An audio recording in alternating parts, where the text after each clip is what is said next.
My name is George Prout, and I'm Chief Marketing Officer for Gems One.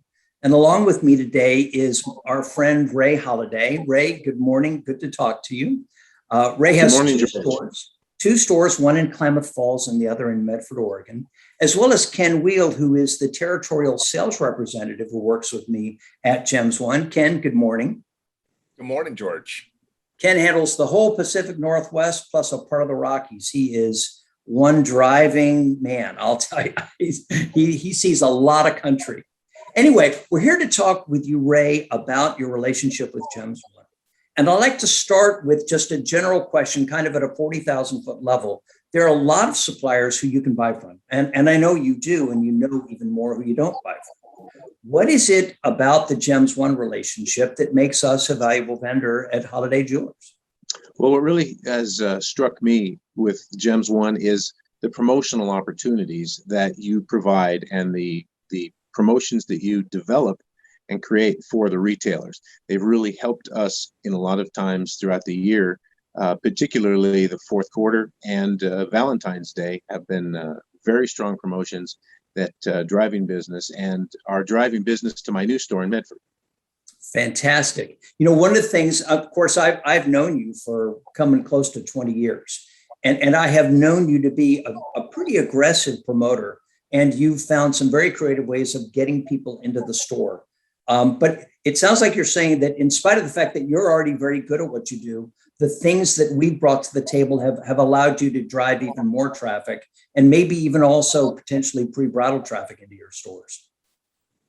Absolutely. You've been able, you've complemented what I was already doing. Particularly, I think the flyer programs that you do are very effective. I've used different flyer programs from different manufacturers over the years, and the Gems One have gotten the greatest response and the greatest amount of business and the greatest turn of inventory during those key times of year where we need to drive people to our stores. You know what? In fact, I'm so glad you said that. One of the things that I find when I'm talking with jewelers is they have persuaded themselves that direct mail really doesn't work. And I think the reason they've gotten that impression is because for some reason, past direct mail promotions have really failed to capture the attention of the consumer and get butts in the door. When our program hits around December the 10th, do you see a fairly immediate response? Can you tell right away that something's gone out? People start showing up the day it hits their mailboxes. And I think it's a testament to the timing, to the product choices, to the appearance of the flyers, to the whole package. It just seems to be very, very effective. Another thing that we certainly take pride in is we think that we're pretty good at guessing what's going to sell. Have you seen instances over the years where perhaps there were products that you would have never thought of stocking, but as the fall season rotates and suddenly it's Christmas, all of a sudden you're seeing that product being advertised on the TV and then people come in for it? It's always hard to guess and hard to know what is going to hit, but there are some products that hit and we can't get them fast enough. It's always great to see that. And wonderful. It works very well. That also reminds me to ask, as you get close to the peak period around the, say, 14th, 16th, 18th of December, how has your experience been with us regarding reordering those super hot items? Are we getting them to you, and are we getting them to you quickly? As a general rule, it's been very, very good. There's always exceptions to the rule, but we reorder very aggressively on a regular basis, and you generally get things to us very timely fashion.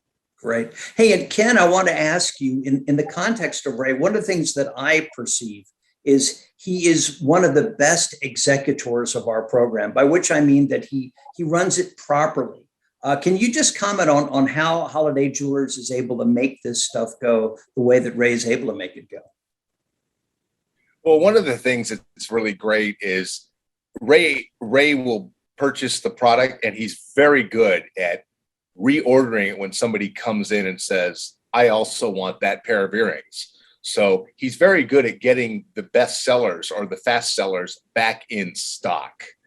And he gets it. It's the old rule. If you don't have it, you can't sell it. For sure. Hey, and Ray, also let me ask, since some of what we sell is in lower price points, particularly $199 and down, a lot of times jewelers are afraid of that category because it tends not to be well made. Can you comment on the durability and the manufacturing of those less expensive items that you've been selling from us? How are they holding up out in the marketplace? You're right, George. That's always a concern about the lower end prices. And we have very few problems with the Gems One product that we get. And if we have troubles, you've always jumped right in and taken care of what we had going on. Awesome. Well, that's great to hear. Well, I know, having just met with you at the RJO show a couple of weeks ago, that you're bringing a son into the business. So all I can say is I hope we can continue to repopulate your stores with these young consumers, so that after you and I are retired, your son is still selling those people well into their 40s and 50s, when they're at their most affluent period in their lives. So thanks very much for joining us today. Pardon? Well, thank you. Yeah, thanks for all you do with the programs and stuff. I'm going to continue using them to keep driving that business.